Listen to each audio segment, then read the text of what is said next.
வணக்கம், welcome to my podcast. என்னங்க, ரொம்ப நாள் ஆச்சுல நம்மெல்லாம் மீட் பண்ணி. ஆமாங்க, கொஞ்ச நாளாகவே நல்லா கொஞ்சம் பிஸியாக போயிட்டு இருந்தது. ஆனால் அதுலேயும் ஒரு விஷயம் நடந்ததுங்க. அதை சொல்கிறதுக்கு தான் இன்றைக்கி நான் வந்திருக்கேன். ஏம்மா எப்போ பாரு உனக்கு ஏதாவது ஒரு விஷயம் நடந்துக்கிட்டே இருக்குமா அப்படின்னு கேட்குறீங்களா? அப்படி இல்லை, எல்லா நாளும் ஒரே மாதிரி போகாது இல்லையா. நிறைய லைஃப் எக்ஸ்பீரியன்ஸ் நடந்துகிட்டே இருக்கும்போது நமக்கு அது ஒரு புது லேர்னிங்காகவும் இருக்கலாம், இல்லை செஞ்ச தப்பை ஏதாவது நம்ம திருத்திக்கிறதுக்கான சான்ஸாக இருக்கலாம், லெசன்ஸ் லேர்னாக இருக்கலாம். ஸோ அதை நம்ம ஒரு 4 பேரோட ஷேர் பண்ணும்போது தெரியாதவங்க இதை தெரிஞ்சுக்கிறதுக்கும் யூஸ்ஃபுல்லாக இருக்கும் இல்லையா. சரி, இப்போ என்ன தான் நீ சொல்ல வர அப்படின்னு கேட்குறீங்களா? ஒன்றும் இல்லைங்க. லாஸ்ட் வீக்கெண்ட் நாங்கள் ஃபேமிலியாக எல்லோரும் வெளியில் போயிருந்தோம். போனோம், வந்தோம், நைட்டு வந்துட்டோம், எல்லாமே இட் வாஸ் வென்ட் வெல். ஆனால் அடுத்த நாள் காலையில் எந்திரிச்சதுலேருந்து என் ஹஸ்பண்ட் ரொம்ப டிஃப்ரெண்ட்டாக பிஹேவ் பண்ண ஆரம்பிச்சாருங்க. நான் கிச்சன் போய் ஏதாவது சமைச்சேன்னா பின்னாடியே அதை எடுத்து சரியா வை, இதை கட் பண்ணி எடுத்து வை, இந்த டம்ளர் இங்கே கவுத்து வை, இதை எடுத்து இந்த பக்கம் மூவ் பண்ணி வை, அது சரியா வதங்கவே இல்லை போகிற, அதை கலரு, இதை கிண்டுன்னு திருப்ப நான் செய்யறதுக்கெல்லாம் பின்னாடியே நின்றுட்டு ஏதோ ஒரு இன்ஸ்ட்ரக்ஷன் கொடுத்துட்டே இருந்தார். ஃபர்ஸ்ட் எனக்கு ஒன்றும் புரியவே இல்லை. அதுக்கப்புறம் இப்போ நான் துணி மடிக்க வைக்க போனேன்னா அங்கே சரியாக மடிச்சு வைக்கல பாரு, இங்கே சரியாக இதை எடுத்து வைக்கல பாரு, இது மேலே இதை எடுத்து வை, அது மேலே இதை எடுத்து வைன்னு பின்னாடியே இந்த நொய் நொய் நொய்னு குத்திட்டே இருப்பாங்க பாருங்க. அதே மாதிரி பெருக்கும் போது, பாத்திரம் தேய்க்கும் போதெல்லாம் அந்த பாத்திரம் சரியா போகல பாரு, இந்த பாத்திரத்தை சரியா இந்த கரை அங்க இருக்கு பாரு, இந்த மாதிரி என்னடா இவரு சம்பந்தம் இல்லாம எதுக்கு ஏன் பின்னாடியே எதுக்கு தேவையில்லாம இந்த இன்ஸ்ட்ரக்ஷன் எல்லாம் கொடுத்துட்டே இருக்காரு. இது என்னோட வேலை தானே, நான் செய்யறது தானே அப்படின்னு ரொம்ப இரிட்டேட் ஆகி ஒரு வாட்டி கேட்கவே செஞ்சுட்டேங்க. நான் ஏன் இந்த மாதிரி பண்ணிட்டே இருக்கீங்க, காலையில இருந்து நானும் பார்த்துட்டு இருக்கேன், நான் செய்யற வேலைக்கெல்லாம் பின்னாடியே தொண ஏதோ ஒன்று சொல்லிட்டு இருக்கீங்க, எனக்கு செய்ய தெரியாதா, நான் இத்தனை வருஷமா செய்யறேனே அப்படின்னு நான் கேட்டேன். அதுக்கு உடனே அவர் தலையில ஒரு கொட்டு கொட்டி, இதே மாதிரி தானே எனக்கும் இருக்கும் அப்படின்னு சொன்னாரு. உங்களுக்கு என்ன ஆச்சு அப்படின்னு நான் கேட்டேன். ஒன்றும் இல்லைங்க, அதுக்கு முதல்ல நாங்கெல்லாம் வெளியில போயிருந்தோம் சொன்னேன் இல்லையா. நாங்கள் கார்ல போயிருந்தோம். ஃப்ரண்ட் சீட்ல அவர் டிரைவ் பண்ணாரு, நான் பக்கத்துல உட்காந்துருந்தேன்.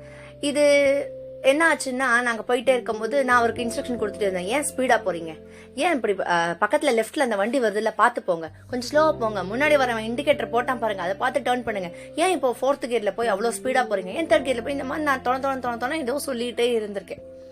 அதுக்கு அவருக்கு ரொம்ப இரிட்டேட்டிங்கா இருந்திருக்கு. ஸோ அதை தான் அவர் எனக்கு புரிய வச்சிருக்காரு. என்னன்னா, அவங்கவுங்களுக்குன்னு ஒரு ரொட்டீனான ஒரு ஒர்க் இருக்கும். அந்த ஒர்க்கோட நியூவன்சஸ் அவங்க பழகிருப்பாங்க. இப்போ நீ எப்படி உன்னோட ஒர்க்கை உனக்கு செய்யுமோ, உன்னை பின்னாடியே யாராவது ஒருத்தர் சொல்லிட்டே இருந்தா உனக்கு எப்படி இருக்குமோ, அதே மாதிரி தான் எனக்கு டிரைவ் பண்ண தெரியும். எனக்கு அதில் எக்ஸ்பீரியன்ஸ் இருக்கு. ஒரு ரோடையும் ஒரு வெஹிக்கலையும் எப்படி ஹேண்டில் பண்ணணும்னு தெரியும். நீ ஏன் இப்போ கூடயே பின்னாடியே சொல்லிட்டு இருக்க, இப்போ எனக்கு எப்படி இருந்திருக்கும் நேற்று நீ அந்த மாதிரி சொல்லும் போது அப்படின்னு. அப்போதான் எனக்கு ஸ்ட்ரைக் ஆச்சு இல்லை, நம்ம இவ்வளோ பெரிய தப்பு செஞ்சிருக்கோம். இது தப்புங்கிற பாயிண்ட் ஆஃப் வியூங்கிறத விட அவங்களுக்கு அது தெரியுங்கிறத நம்பி நம்ம அதை அப்படியே விட்டுடுறோம்.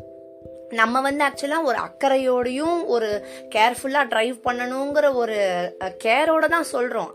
That's okay. பட் அதுக்கும் ஒரு லிமிட் இருக்கு இல்லையா. நம்ம ஜஸ்ட் பார்த்து ஓட்டுங்க, நிதானமாக ஓட்டுங்கன்னு சொல்லிட்டு விட்டுடுறது இல்லாமல் நம்ம அதை டூ மச்சாக எடுத்துக்கிட்டு நம்ம தொண சொல்லிட்டே இருக்கும்போது அது அவங்களுக்கு இரிட்டேட்டிங்காக இருக்குது. ஐ நோ மை ஜாப் அப்படிங்கிறத தான் அவர் கிளியராக சொல்லியிருக்காரு.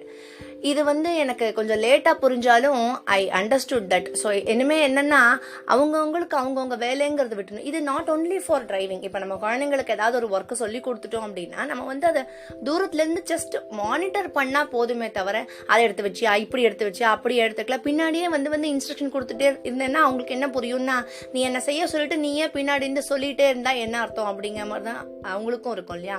அது மட்டும் இல்லாமல் ஒரு படத்தில் கூட இருக்கும், இந்த சந்தோஷ் சுப்ரமணியம் படத்தில் ஒரு ஹீரோ அந்த ஹீரோ கேரம் போர்டு விளையாட உட்காரும் போது பிரகாஷ் ராஜ் கையை பிடிச்சி என்ன பண்ணுவாரு, அதை அப்படி போடு, இங்கே பார்த்து அந்த பாக்கெட்டை போடு, அதை பாட்டு ஸ்ட்ரைட்டா வச்சு எய்ம் பண்ணி சொல்லும் போது, என்ன ஆட வச்சுட்டு நீங்களே இன்ஸ்ட்ரக்ஷன் கொடுத்தா அப்படி என் ஆட்டத்தையும் சேர்த்து நீங்க ஆடிடலான்னு அந்த ஹீரோ கோவப்படுவார்ல.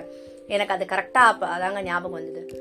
இது யோசிச்சு பார்த்தா நம்ம பண்றது தப்பு தான் தெரிஞ்சது. ஸோ நான் அதை திருத்திக்கலாம் தான் நெக்ஸ்ட் டைம்லேருந்து ப்ராக்டிஸ் பண்ணிட்டு இருக்கேன்.